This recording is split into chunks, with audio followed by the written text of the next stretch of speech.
From the waterfalls to the fish ladders to this bucolic scene just blocks from a busy road, the Woonasquatucket River and the bike path adjacent to it has become a jewel that now draws visitors from all over Rhode Island and has helped transform what was once one of the most crime-ridden neighborhoods in Providence into a desirable place to live. It's been a struggle for many years, but it's exciting to see the transformation because things have been transformed. Lisa Arecchia is the Director of Projects for the Woonasquatucket River Watershed Council, a nonprofit formed 20 years ago when most people living in Olneyville didn't want to be there, and the river itself was largely overgrown and polluted. The council oversees 19 miles of river and 50 square miles of adjacent land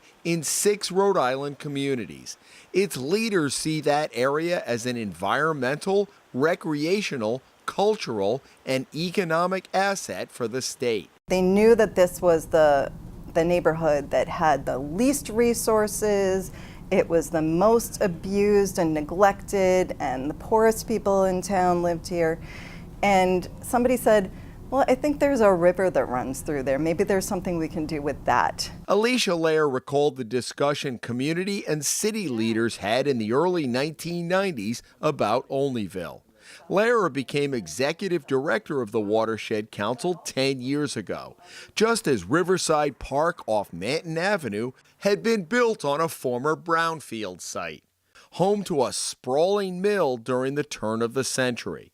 The council was formed in 1998 after President Clinton designated the Woonasquatucket an American heritage river. This is bigger than just the neighborhood of Olneyville. This is bigger than Providence. This is a whole watershed, so we need an organization to go with this. Lehrer, a water quality scientist by training, was intrigued by trying to do something with the river itself. If we have dirty water in the Woonasquatucket, that's dirty water in Narragansett Bay. Woonasquatucket, she says, is an Algonquin word meaning where the salt water ends. In this case, at the mouth of the Woonasquatucket in downtown Providence near the Providence Place Mall. I do obviously care about the natural resources, but what I really care about is restoring the quality of life for people and the animals that live in our urban areas, because this is all we've got. These are our natural resources. Not everybody can go to Yellowstone and see the wonders of that, but we all do need to be in touch with what we have outdoors. We all need to breathe fresh air and stand next to a tree and play in a park.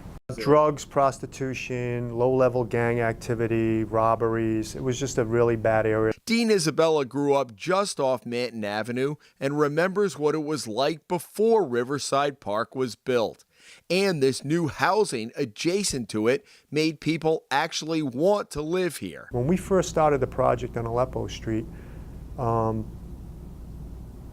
that small geographical area of 3% of the area that I was responsible for policing or overseeing generated over 33% of our calls for service, which is a tremendous. So 1 in every 3 calls, we were sending somebody to that area to deal with an issue that was being generated there.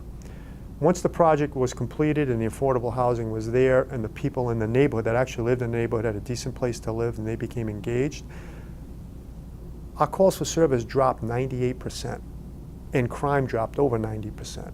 Isabella, a captain and 32-year veteran with the Providence Police Department, said the bike path and greenway now draw people from all over Rhode Island who never would have dreamed of coming to the Manton area 10 or 15 years ago. Sometimes we think about parks and we think about green spaces and good housing as a luxury. And it's not. It's a necessity, especially in neighborhoods where that doesn't exist, because it creates that buy-in for the community, that collective efficacy that makes those communities stronger for the long run because people care about where they live. Another park that has been transformed, Denegian Park off Valley Street, which for years was called Needle Park, as it was overrun with drug dealers and users. It includes this signature bridge that carries bikers and walkers over the river near Olneyville. On an overcast Saturday in mid-September, dozens of riders gathered for the 9th annual Woonasquatucket River Ride, an event created not only as a fundraiser for the Watershed Council, but to promote the Greenway and the bike path, and to give those who had never been on it a chance to experience it firsthand. 5 groups of riders, ranging from 5-milers to 60-milers, made the round trip from Water Place Park, traveling along bike paths and bike lanes throughout the watershed. But only 2.5 of the 5 miles between Water Place Park and this neighborhood in Johnston is off-road. It's something Lara would like to see change, with more sections of the popular off-road paths. While it's a great asset for the neighborhood, it doesn't connect to the rest of the state. So that has always been a major goal, is how do we connect that greenway to the rest of the state? How do we extend the bike path so that it feels safe all the way from Olneyville right to downtown, so that people can feel comfortable using alternative transportation? They don't have to figure out how to take the bus. They don't have to have their own car. They can just get on the bike path and be downtown and feel safe. The council, which helped build this pocket park in Eagle Square near the American Locomotive Building along the Woonasquatucket, has secured funding to create a path along Kinsley Avenue on the other side of the river. What happens is, because they developed the walking path on the other side of the river, now people are suddenly making a loop to walk from, the American Locomotive side to the Kinsley side. What would you like to do over the next couple of years? My biggest priority is rebuilding the piece of bike path between Eagle Square and downtown Providence and making it a real placemaker. A place that people go from downtown to see, to walk along, to experience. We're going to have canoe launches, we're going to have pocket parks, we're going to have a separated bikeway. We're going to have green infrastructure, which is using plants and soils to collect stormwater and treat it before it goes into the Woonasquatucket River. It's going to be green and beautiful. Over the past decade, 3 fish ladders have been installed along the Woonasquatucket. This one in back of the Rising Sun Mills on Valley Street, another at Riverside Park, and a third at the Manton Dam near the Johnston line. It has helped restore the fish population to the river. This river has a giant capacity for wildlife. It has a giant capacity for fish. We can bring 40,000 adult herring to use our river just by opening up the dams between Narragansett Bay and Manton Dam. The council has also launched a branding campaign of sorts, with its logo and colors painted at various sites along the bike path where there isn't necessarily an off-road area. The goal is to have a separated bike lane. We're hoping we can still do that, but in the meantime, it's still the Greenway, so let's make sure people know that, and kind of with the paint, with the brand, let's build the awareness. Arekia, who has been with the council since its inception 2 decades ago, said it's sometimes hard to believe how bad it was along certain sections of the watershed and Greenway 20 years ago. It has dramatically changed, and I forget that sometimes because you can just get caught in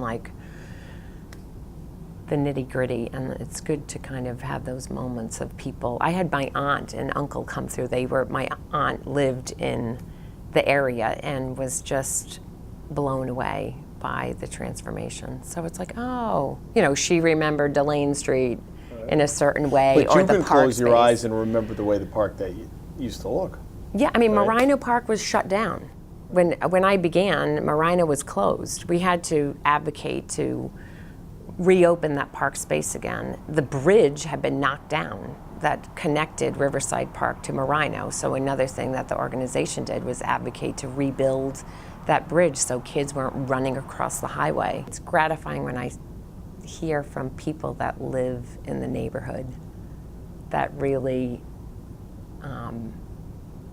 see the change, feel the change, we're part of the change, and express that. It's like, oh, all right, you're doing something right. In Providence, Jim Hummel for the Rhode Island Spotlight.